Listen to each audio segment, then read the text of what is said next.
Hi, everybody, and welcome back to the Mental Toughness and Body Show, where we explore the minds of high performers, bold creators, and deep thinkers. And today we're going to Hollywood. I'm joined by somebody who brings both heart and heat to the screen. Actor Sean Hemeon, he's really carved out a name for himself through compelling roles, raw performances with appearances in series such as 911, Criminal Minds, True Blood, and the groundbreaking sitcom House Husbands. Oh, sorry, just Husbands. And so beyond the screen, I'm really curious to dig into this too, because Sean is an artist, he's a writer, he's got an upcoming memoir that we're going to talk about. But in today's episode, it's not just about acting, it's about identity, pressure, vulnerability, and really the pursuit of mastery in a world that is always watching. So it must be so difficult. So, Sean, it's such an honor to have you on the show. Wow, thank you. That was a wonderful intro. I loved that. So, I suppose, why don't we start here? Like Hollywood, everybody, like I'm in Australia here, everybody has an impression of what Hollywood is, how you make it in Hollywood, and so forth. So, maybe if you take us right back to the beginning, why acting, why Hollywood, Oh, what took you there? well, I mean, do you there's multiple answers to that question because there's I could pathologize all the reasons and I could give you all the wounding that led me to there, the need for validation, or I could give you the deeper meaning, which is this is what my spirit was, this is what I love doing. My heart is so invested in acting. And when I first discovered it in like middle school, high school, I was like, what is this thing? And then when it came time to decide college, I was like, you mean I can do this thing for a living? I didn't necessarily believe I could go to Hollywood at that point, but I just was having so much fun acting that I was like, oh, I'll keep doing this. But I was teasing the little boy that I once was who, would sneak away. I have six other siblings or seven of us in our family, and the best times in my youth were sneaking away to go to the movies with my dad, just he and I. And my dad was not Mormon, but my mother was. So we would tell her we were going to some other movie, but he and I would sneak into the rated R movie together. And, just like this is the 90s, and just watching him, the way he looked at the screen, like watching like Bruce Willis jump from an office building or Arnold, saying his catchphrases and stuff. But the way he looked at the screen, to my teenager brain, just looking at, I was like, man, I just want my dad to look at me that way. So we could pathologize this and say, like, my desire to be on the big screen is to get my dad's validation. Sure. But underneath that, though, I just think it's who I am. It's just being an artist, period. I see the world through a creative lens, and um, I love acting that is, I yeah. love that you opened that up with validation. So let's dig a little bit deeper because maybe that's how it started. But at what point perhaps did you get to, and then I'll reflect on my own personal journey, but at what point in your over the years did you get to the point where you said, actually, do you know what? I don't need the validation because Hmm. you said this is like your spirit and you know this is what you're here to do. Hmm. Well, the need for validation, or even in my case too, like the need, like I didn't feel like I came from a childhood that fostered creativity. Mm. So like the belief in myself was really the lack of belief in myself was very debilitating. So I used resentment as a means to like, I'll prove you wrong. So like both of those, the need for validation, which is kind of similar to, the resentment, like I'll prove you wrong. Um, they're very powerful. Really, the energy behind those things, I mean, you can get a lot done. It's Yeah. just it's just the problem with it is it's not sustainable and it eats you from the inside out. And both of those are dependent upon externals to validate my own internal experience and what I'm doing. So early on, even though I had this bedrock of like, ooh, I really love this. I really love what I'm doing here. I was fueled by these. And I booked roles, but what happens is I'm externalized. I need the director's validation. Am I doing it right? Or I need my acting coaches like to tell me like, oh, I'm going to be good at this, right? It just there was just too much fear. There was like, why am I doing this thing that is that I love doing, yet I am so filled with anxiety. I can't enjoy 1 second of this. Like I was having like panic attacks, and I'm like, this is supposed to be my dream. This is Yeah. insane. And so like it's just not sustainable. And so then fortunately or unfortunately, there was years where I wasn't booking any work at all. And I say unfortunately because, I want to be booking work, but fortunately, it forced me to take a step back and recalibrate All right. what am I doing here? So my goal now is like follow my passion, which is to perform. But how do we do this so that we actually enjoy the process and we're not full of fear? Like, isn't that the point? Like Yeah, ultimately? absolutely. So it How, was recalibration. It was like a moment. It was a coming to terms with like the reality of my my modus operandi had to change. how long have you been living in that space now?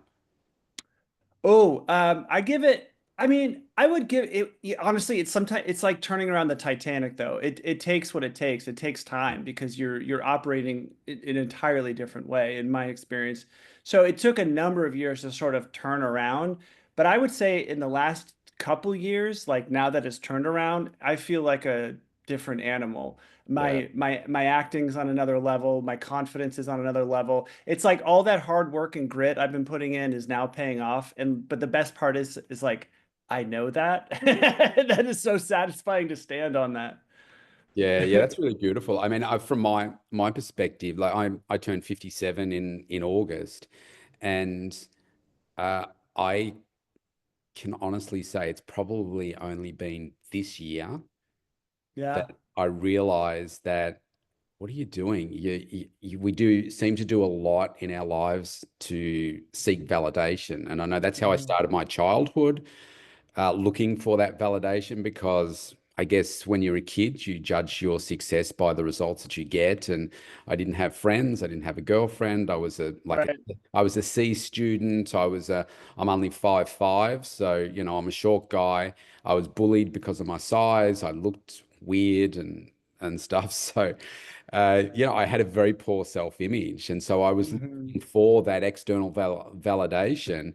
And Hmm. I've been working on it for decades. And even though I've made a lot of improvement, it's probably only this year that I reckon, or maybe late last year, where I realized that what are you doing? You don't actually do not need the external validation. It's got to come from within. So Yeah. you're probably a decade and a half ahead of me in terms of. Well, well, some things my I'm taking off my headphones. They're not really needed.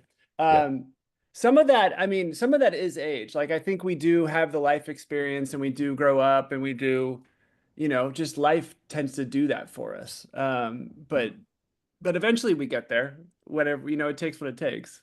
Yeah, yeah, that's right. So tell us a bit about because this goes to, I suppose, the mental toughness. I mean, in the world that you live, there is a constant, am I going to get the role? Am I going to get the Mm, role? You rock up to an audition and you deliver a great performance, and you walk out and you get the call from the agent or whatever. They say, yeah, thanks, but no, or whatever. yeah. How do you manage that in yourself? Because that is the validation that you need to get the work to keep on paying the bills and doing all that kind of stuff. And you mentioned there a couple of years where you weren't booking the work. So tell us how you manage all that, because that's super intense. I mean, that's a lot. I mean, it's humbling too, because when I wasn't booking work, I had to find other means of earning, which is, I turned to painting, but even then I still had to find other means of earning. The way I describe it to like my family or friends is that are not in the industry, it's just like I think majority of people on the planet may go on 5 to 10 job interviews in their entire life, or like especially career folks that know what they're doing. Like, I'm going to be a lawyer. I'm going to go to school and I'm going to apply for this law firm and then maybe this other law firm. They may have 2 job interviews in their life, but they're big deals. Like they're life changing. They're big deals. I can do 5 of those in a week. And the thing about it is I have to believe, I have to commit fully. I have to believe that I really want this too, to give my 110% to it, to give Mm. myself a fair shot. So I have to really care about it. And that's also not sustainable. I mean, in the beginning, if you're caring about every audition and rejection, it is a brutal rite of passage that I've seen all my actor friends go through. It doesn't just click. Those that are like in their early 20s that you see that like, have our famous careers, they've been doing it since they were a child. Like there's people have been doing this. And even those that suddenly, have a miracle of like they book something in their first 2 years, you don't see them again for a long time because it's just not sustainable. They haven't gone through the gauntlet of all of this process. I think that's just my opinion as somebody who's just been observing this. So how do you deal with that? Like at first you don't. At first you get terribly depressed. Yeah. You get like, is it me? Is it what it like? It's miserable. I mean, I think in 2015 after like, you know, one of the shows I was doing was hitting, and they're like, "Get ready, you're gonna be like a big comedy star." Like it was a whole thing. I mean, like hyping me up, and then the project just disappeared. I mean, Yeah. classic Hollywood story, just disappeared, and no answer, nothing. I was so depressed. I think I quit acting for like an entire year. So Oh, wow. I had to go through that though, and really ask. One thing I do now that I started then was asking myself every year in my heart, like do I still really want to do this? Am I lying to myself? Because this is brutal. And my heart just is no, we're good. We're still doing this. We're still showing up. And so, okay, then so telling myself like, okay, so what do I have to do? How do I do this? How do I make this sustainable and not want to be miserable and angry at the world? Well, I have to find a way to, I have to find um, a different purpose in this other than booking the role. I have to find a way to be okay with whatever the results are. I have to let go of the results. I have to know and believe in for me, some form of spirituality that is taking care of me. And my Yeah. job is just to show up and do that job that's happening right in front of me, which is, these days it's self-tapes. So I show up, I do the self-tape, I have a blast doing it, I submit it, and I let it go Yes. because it ends up being a numbers game. And then when something clicks or hits, it becomes a bonus. It becomes the cherry. It becomes like, oh, okay, we're doing this. All right, let's go. And I'm doing other things. I'm writing my own projects. I'm in classes. I'm keeping busy with it. But Yeah. um, where I'm at specifically in my career, um, I the goal for me is to be the series regular. So, Yeah. each audition I do have is like that could change my life, but I can't think of that. I Yes. just got to just In the show up moment. and do my best. Yeah, but also I think the process is it makes the actor who is capable of leading the show, who is capable of being on the show, because the process can be so grueling. And so knowing that too also helps me show up in the process. I've often also said, and you got me on a big question. I've also often said that like, especially an actor in Hollywood, it's a given you can act, and it's a given you can act well because there's a lot of brilliant actors here. The real job is actually how you handle the rejection. Yeah. So true. And that's where the growth is, right? Because you grow from the rejection, not from, hey, you got the role.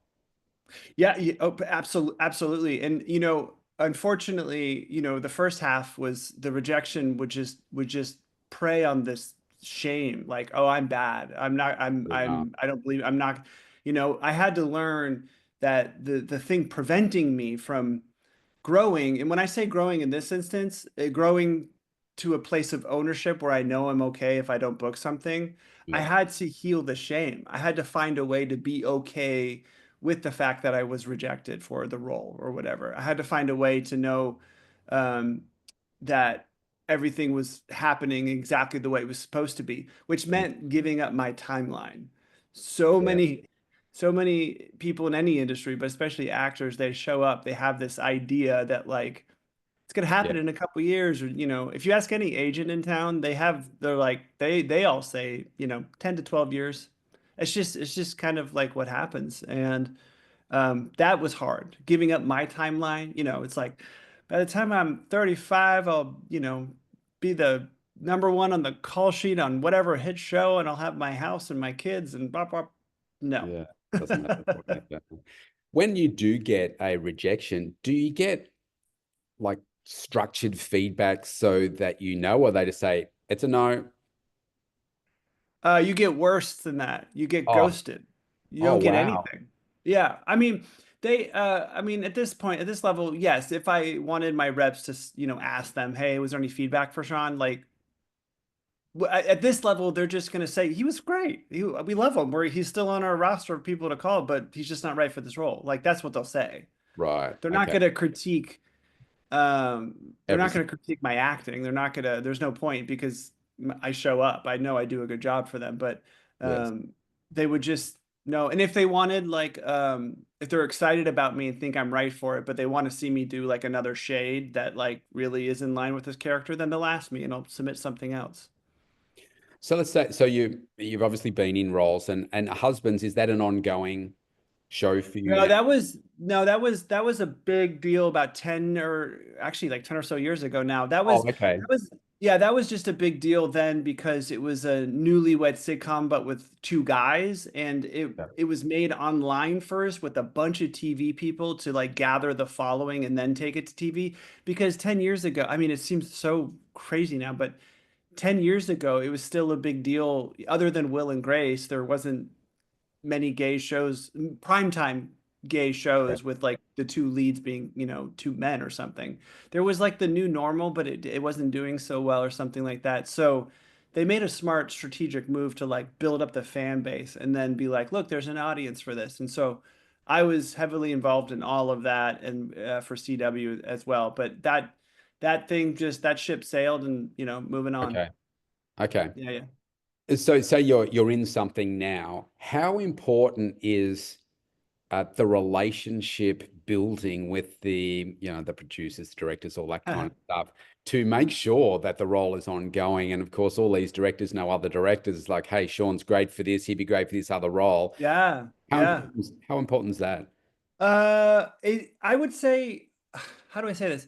I would say it's incredibly important, but I would also at the same time say, but there's also nothing you can do about that. Like, meaning, like, for example, with the 911 role that I just did, that was supposed to be one episode. That was supposed to be one episode, but instead they saw what I was doing and decided they liked it. And so they started writing two more episodes and then gave me this whole villain arc. I ended up being the bad guy. And I didn't Yeah, know yeah. that. I watched The the bit clips on. of it. Yeah. Yeah, I yeah. didn't And know. I'm like, I need to see the whole series now. Well, The whole. if you watched it, the very first scene, that was it. That was supposed to be it. I was supposed to send Miss Angela Bassett on her journey and stuff.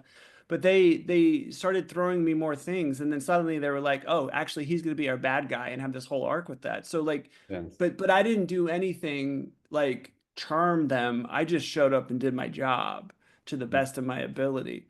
Um, I think, I mean, I've produced things and I've cast things, and yeah, I want to cast people who are right for the role, but like I'm also like, but do I want to be friends with this person? And I'm about to spend 6 months like in the trenches with this person. Yeah.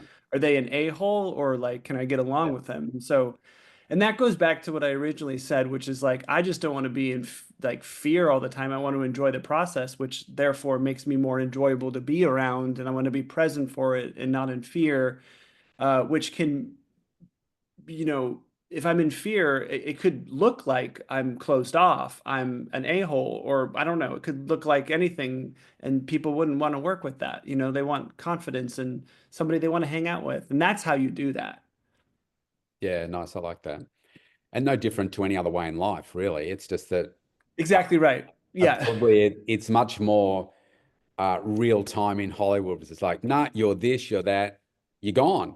Whereas in real life, it takes a lot longer to, yeah, I really don't like you, and yeah, we're going to performance manage you out of our lives, and so Exactly right. Yeah, back to the job interview. I'm trying. I mean, it's a gig industry. I'm trying to get in the gig for a few months, do my job, and then move on. But like, if there's two guys and they're both perfect for the role, and but this guy just seems a little more fun to hang out with, yeah. they're gonna go with that guy. Get it. Yeah, got that. Yeah. Let's talk about the art side of what you do, because that seems to be a big side for you in terms of Yeah. outlet, therapy, um, Hmm. being able to express yourself and so forth. And then we'll talk about your memoir. But tell us a little bit about that. I'm a very left brain thinking person. Both my daughters are very much into their art and stuff. So very Uh-huh. brain. They don't get that from me. I've got creativity, but I just specialize in stick figures. So tell me what it means to you and why it's such an important part of your life. Oh, I love that question. Thank you. I mean, if it makes you feel any better, I can't for the life of me draw figures and stuff like that. Yeah, You yours is know, more abstract and expressionist, oh, isn't it? way, yeah. I mean, more just way more expressive in that sense of, and that's what it means to me ultimately. My mother is a painter, my older brother is a painter, so I've kind of been around it. And one of those jobs during those lean times when I'm not booking work, I just happened to fall into a friend was opening a gallery, and he's like, "Can you be my gallery director?" I was like, "Sure." So I figured out how to do that on the spot, and I was really good at selling art, but I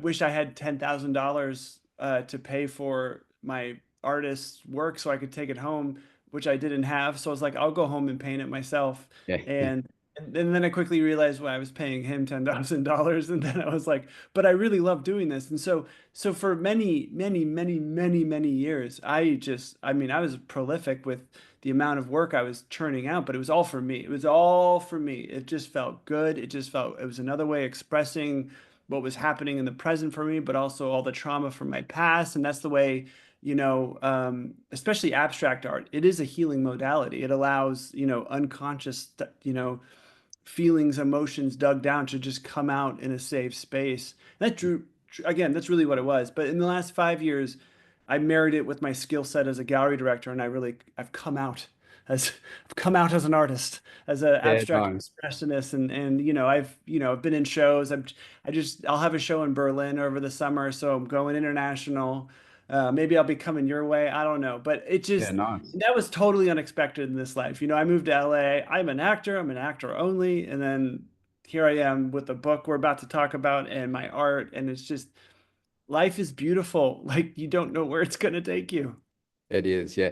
Let's just touch on a little bit, and then look, please only talk about what you're comfortable with. You mentioned there Sure. like past trauma and healing and so forth, and how the art has helped with that. But I think we all have stuff, don't we, in the basement. Most of us don't talk about it.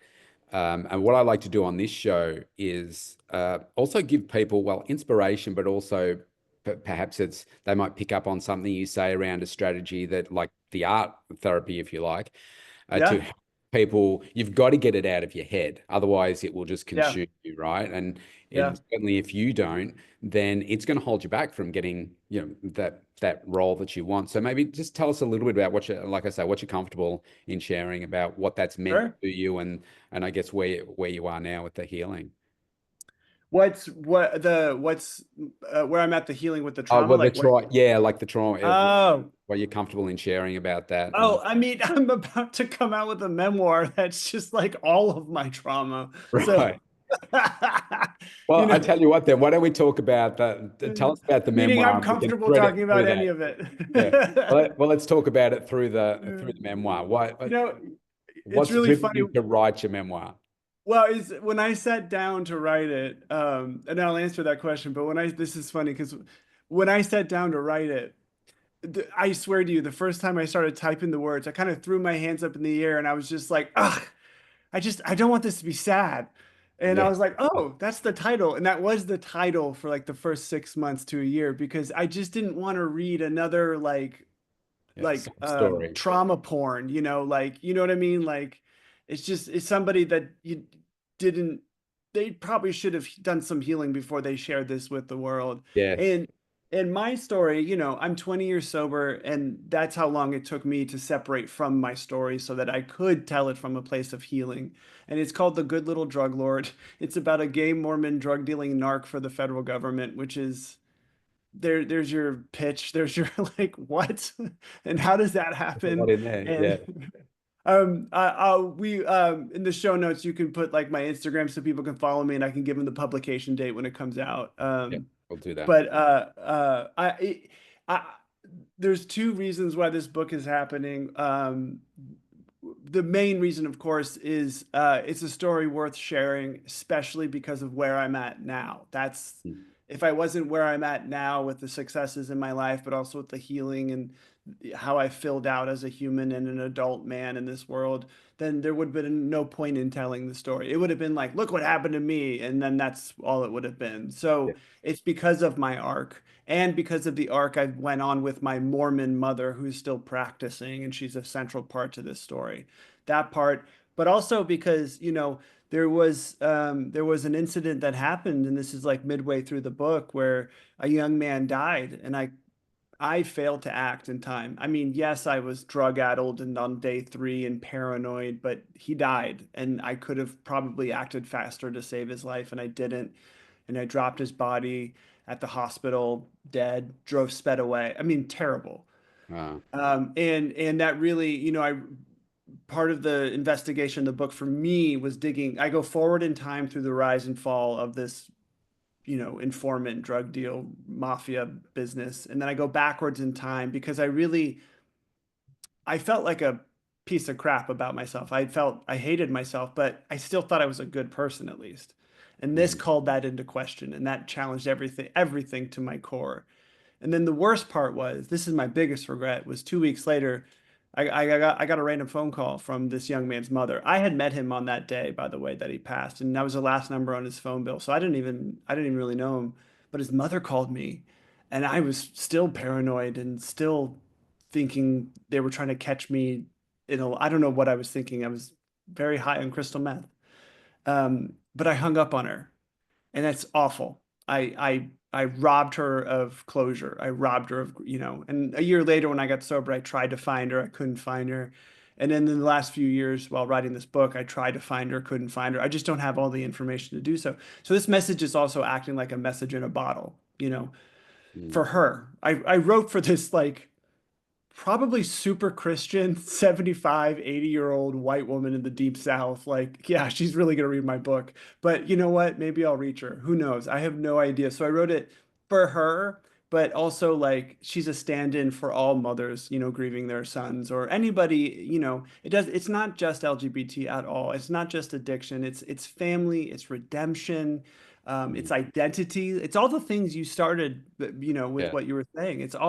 I tried to write as broad as that as I could while capturing, the allure of being a big drug dealer. Like that was what captured my attention, pulled me into it and stuff. Um, I'm hitting the big bullet points for this because I know, we have only so much time. But people should, could be able to check out my book pretty soon. I'll have the date up there when they can Maybe pre-order could and I stuff. could I just jump in here? I love moments, right? So can you Yeah. remember the moment, like the exact moment that happened for you that said, you know what, and maybe it was the passing of this young man, but uh, I'm not doing the drugs anymore. It's like I need to change everything about my life from this point on, and this is the moment. Wow. All right. I'm gonna try to sum that up in like a few minutes, but you're asking to sum up the last chapter of the book because you would think, and I'm not giving much away. I mean, I'm standing here talking to you. I'm not in prison, so you would Mm. think that moment would happen after I went to my sentencing and my case was dismissed and I Right. got away with not narking on anybody. I mean, I made up information, but you would think that would be the moment. Yeah. You would think that my supplier, which was a Russian mafia guy threatening my life and my friends and family's life, would be the moment, but that was not the moment either. So after my case was dismissed, I lasted 6 more weeks. I just couldn't stop. The thing that did it for me was my running mate, this girl, she's another main character in the book. She said she wanted to go to rehab and she was afraid to tell me that. But my reaction was, you can do that? Because I didn't think rehab was for people like me, which is insane because it was like it's for people. Remember that like Train Spotting movie with like Ewan McGregor? They're all like doing heroin in haunted houses. I was like that no. Oh, and by the way, side note, when I did go to rehab like 2 months later, it was a bunch of like soccer moms who couldn't stop drinking Chardonnay. So I was like, okay, this is rehab's for everybody. But she said, and I said, okay, you know what? We'll go in 2 weeks on my 23rd birthday, and like, which was stupid. I don't know. And we'll have a going away party, which was stupid. But that morning, after partying all night, it was it was the first time where I was really faced. You know, I'm young, invincible. I'm 22, just turned 23. I still think I'm immortal, even though I had every consequence happen to me. But it was suddenly watching my body continuing to the disconnection between my body picking up the pipe and my brain saying, "Wait, you're supposed to stop now." And I couldn't. And having no control made me feel, see, I can't even use my words because it's bringing me back there. Made me feel like I was going insane, like truly insane. And then remembering my young little 4-year-old self, my, who just this innocent boy, and that broke me because it's like if I was willing to let go and be an addict, but not for him. And so that was the moment. And it was insane. I suddenly came back into my body. I looked around as if I just woke up from a coma, really. And I looked around and I was like, what the F is happening? Like I couldn't believe where I was.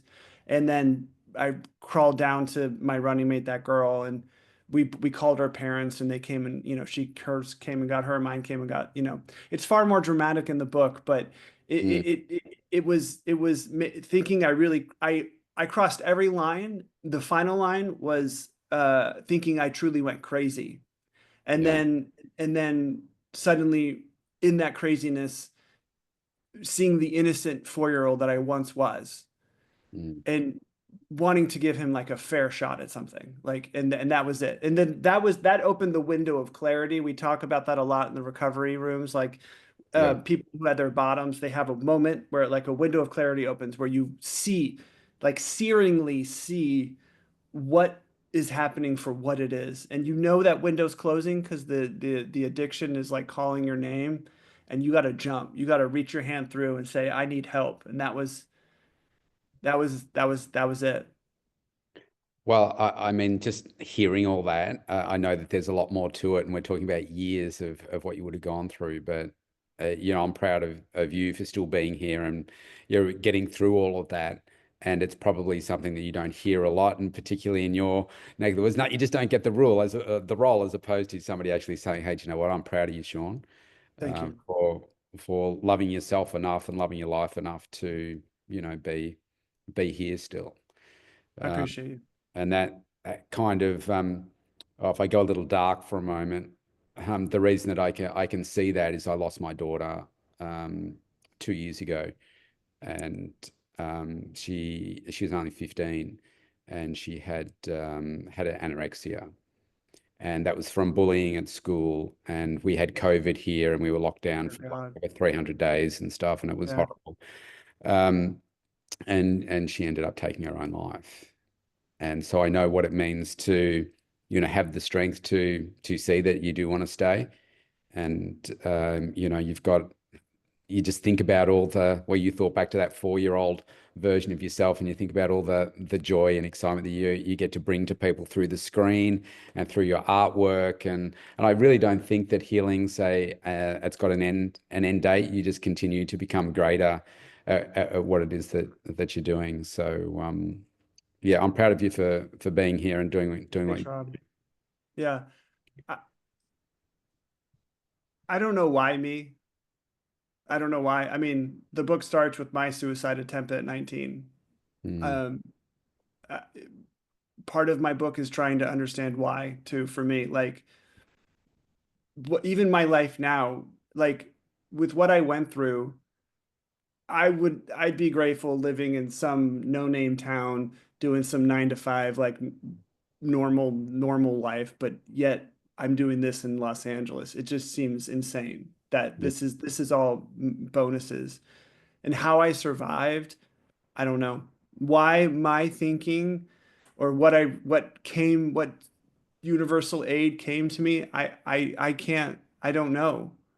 mm, And some of us don't make it out.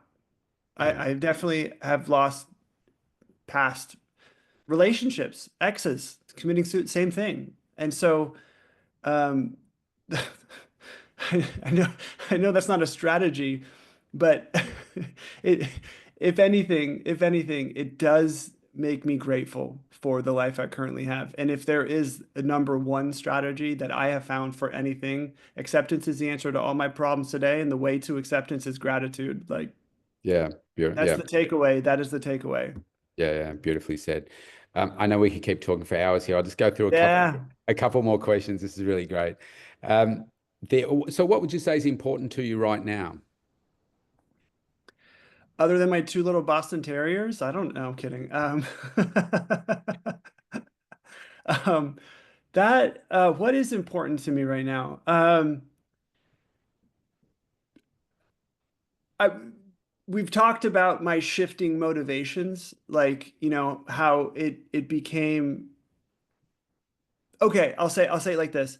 Um, when I was early in my recovery, like in my first year after I moved to LA, I was at a meeting and there was this big bear of a man speaking. This like 20-second anecdote. Big bear, long beard, huge man, just speaking, and he was sobbing, and he was so grateful that he was sober. So grateful that he was sober because he was sharing the story about his sister who was still in active addiction, and she was selling her 6 and 4-year-old for drug money. And this Mm, man was sobbing because he was sober that he could adopt these two boys and save them. And I was sitting there listening to him, and that was one of the first realizations I had. Oh, there's a purpose to my sobriety. This isn't about me. This is not about me. Uh, then, the following 10 years and trying to heal and recover through a lot of trauma and the stuff that I had to go through made it feel like about me still, but I always held on to that story. And I would say in the last 5 years, especially now talking about this book and these podcasts and coming out with this, now it feels like this isn't about me. I'm giving my story to the world. I'm giving my acting, my art. I'm in a place where I feel good about who I am, and I feel like I have healed and continue to heal. I mean, I still have my therapist, but seeing what I've been through and how I've come the other side can help other people is not about me or my ego or how great I am. No, it's about sharing that and helping and being of service to others. So that's becoming really important to me, and it's so satisfying. It is so satisfying. yeah, Uh, that's such a beautiful gift to give yourself. It's a good segue into my next question, which was going to oh, be, what's the impact that you do want to have your legacy, if oh, you like, to be? um, such a I okay. Um, Through the years, especially in my early recovery days, and grieving so much, the expectation of how my parents should be, how my life should be, how my career should be, and allowing myself to ease more into the authentic self, accepting the authentic self of who I Mm. am, has I lost my train of thought. You asked me the legacy, and I had a Yeah, and the impact and everything. Yeah. that's okay. That's still the same answer of what I forgot. But if I can be, if anybody can be the most authentic version of themselves, which means accepting all parts of ourselves, especially the ones we don't like, Mm. carrying ourselves in the world like that, I think one at a time we can heal everything. We can heal the world just Yeah. by because I think that's our true purpose. I Yeah. think we came from love. We are here for love, and part of that is loving and living our most authentic self. Yeah. And what that looks like. And sometimes you have massive obstacles. I was a gay Mormon, like have fun with that one, So it's like, that's the deal. And the Yeah. more of that I can be, then the more of service to myself and the world I can be. Yeah. I That's love my that. legacy. Yeah. I love that. So I wanted to ask you about your view on vulnerability and men Ooh. in today's world. I know Ooh. that like I know there's about 13, 14 years difference between us, I think. So we were born in different times, but I know in my household, it was just like if there was something wrong, you didn't talk about it, and Yeah. you sucked it up. And like I was bullied, but I was kind of taught you never spoke about it. You never told Yeah. anyone, you never told your parents, you just had to you had to suck. Yeah. And so, ironically, now that I have the Mental Toughness and Body Show, which I believe is my greatest strength, it was my greatest weakness when I was Yeah. younger. And I think part of it is age, like you were saying earlier. Certainly, part of it is losing my daughter. Like I've been on 60 Minutes twice. I've been on global media talking about the stuff with my daughter's legacy, and we're changing the world around social media. And Mm. here in Australia now, we just changed the laws, and Liv's journey was part of that from 13 to 16. So it's illegal for kids here to access it beyond Wow. 16. So anyway, that's a whole other piece. And people say to me, "Oh, you're very brave," because well, you know what it's like. Like 60 Minutes have the camera like right here, and it's like you're crying, and but I don't care because it's authentically me, and it's being vulnerable. And if anyone says, "Oh, you idiot of a man for crying," really, okay, would you? It's my daughter. I will do what I feel. Thank you. And so I feel like it's just a natural part of me now. Like Mm. I could go a little bit deeper on a few topics and I would cry right here because I'm just more in tune with people's hearts and souls now. Hmm. So I guess I'd like to get your perspective on it because I think us as men, we need to be more vulnerable. Yeah, which is scary for men because being vulnerable looks like a softening, but not like a weak or a feminine. Like in my household, with the men in my family, especially, I couldn't say I was gay because that was considered feminine and therefore weak, which is a very sexist point of view. Mm, But to be vulnerable is a softening. It's not this sort of like testosterone energy, and it's yeah, being able to, you're opening your heart to you could to the potential of being hurt emotionally or however that goes, and those of us that have done it realize how hard it is to continually to open our hearts and be vulnerable is incredibly hard. And if if men so obsessed with toxic masculinity actually understood the process of vulnerability for what it was, they would realize that's actually a very masculine thing to do. Very hard wait, than holding on, because when we say like let go, you're really like holding on. And this is like that's what the masculine, you're like holding on versus just like let it go, breathe. vulnerability. Yeah, it's yes. And it's that ease that comes into life. And I think that's the way life is meant to be. I don't think we're meant to do this alone. No way. No way, shape, or form. In some way, maybe, I don't know if all cultures are like this, but men got the messaging that they're meant to do it alone because they're the caretaker of the family. So they're supposed to go it alone and caretake the family. But there, there's a lot of problems with that, which I don't need to explain to anybody listening because they fully understand that. Yeah, Um, so vulnerability, the beauty of like something like 12 steps, for example, it breaks through that because men are so whatever addict, alcoholic is suffering, they're suffering so much that they're willing to do anything. And at the beginning, that even they're willing to be vulnerable, which cracks through any sort of you know fear of vulnerability or masculinity, that kind of stuff. Because that's the antidote, actually, is that vulnerability. yeah, exactly right. And I think if men could just change their definition of what masculinity is, and I love Yeah. what you said, and you actually to be more masculine is also to be vulnerable. It's way more attractive as well. Then I think men would just open up more. The suicide rates would drop way down for men. Dramatically. Yeah. Certainly here, I think it's from, I don't know, the highest risk of suicide for men is, don't quote me, but it's like 35, 45 to 50 or something like that. And you think, wow, you would have thought men would have it together by then. But Well, I mean, we're having a rise in this, especially in our country. And Australia's always classically sort of had that, even based on how you guys were founded, has always had that sort of like male masculinity kind of culture there. yeah, It's that's like, right. and we're having a rise on that with our current administration, highlighting that. But it's what's really funny to me about it, not the administration, to our conversation. Mm, If you're holding everything in, it makes all the wounds sore spots.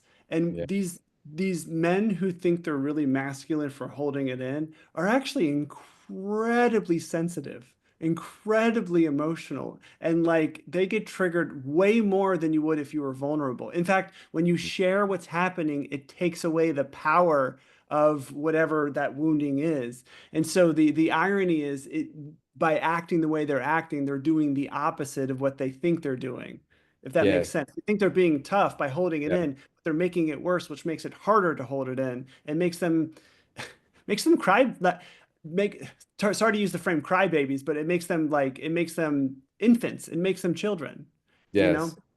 Yeah, yeah. I think the irony about a lot of the things that we're talking about is that when you actually get to the point and you realize, like we started out with, like the validation, when you get to that point where all your life you've been seeking validation, you get to a point where you realize I don't need any validation because it's all coming from within me. And I think the healing, the vulnerability, all that kind of stuff. If when you realize that, well, I shouldn't be vulnerable, shouldn't be vulnerable, and you get to that place where you're like, I'm actually a strong man and I know who I am and I'm Yeah. happy to be that, you realize that, oh, actually, this is actually very freeing and way better than the story I've been telling myself on this side for all these years. It's amazing. I mean, because it's all on the path towards being our authentic self too, because our identity can be so wrapped up in like, I'm a male, so this is what that means, or I'm a female, this is what that means. But ultimately, no, below all of that, we're just like souls in a human body, and that's what we're getting towards is like, what's the most authentic version of Sean, most authentic version of Rob,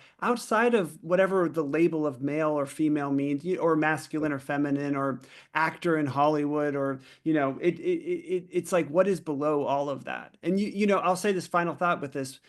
You asked me like what was the thing that got me sober, and I abstained from calling my parents for help, especially my mother, for so long because when I attempted suicide and came out to her, it went terrible. I mean, she was like, her first question was like, do you have AIDS? Like, she panicked.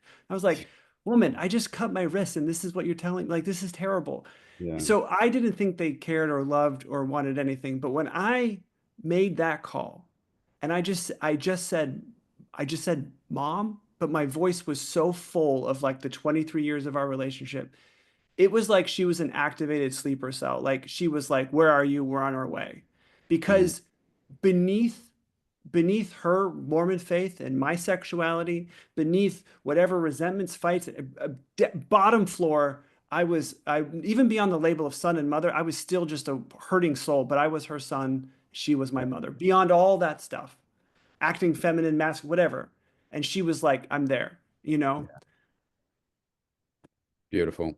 Well done. Sean, we could keep going for hours here, but I'm going to bring this into a landing. Maybe we'll organise another time down the track to speak again, maybe when your memoir Yeah, is actually published. So what we'll do, absolutely. I will put the details below here, but maybe you can just give it a shout out now, how people can follow your journey. You mentioned about Instagram. So I assume just your name on Instagram. Yeah, I try to aggregate everything there that's happening, especially with the book, acting, my art and stuff. It's you can in the show notes you'll put Sean. It's at Sean Hemeon. My website's the same thing, but Yeah. seanhemeon.com. But both they feed into each other. So Yeah, and so if you want to see some of Sean's snippets, then go to his website, which will be below here, and check out some of his acting prowess. And then I guarantee you'll want to jump on and see the full episode. Sean, I'm going to give you the last word in a moment, but look, just it's been such an honor to have you on the show here today and just being raw and real with us. And I know that you will be inspiring the audience, not just here in Australia, but around the world. Oddly enough, 78% of my listening audience is based in the US. So, oh, interesting. yeah, really interesting. So, thanks Okay. so much for today. So, I'm going to give you the closing word. What is the best advice you've ever received?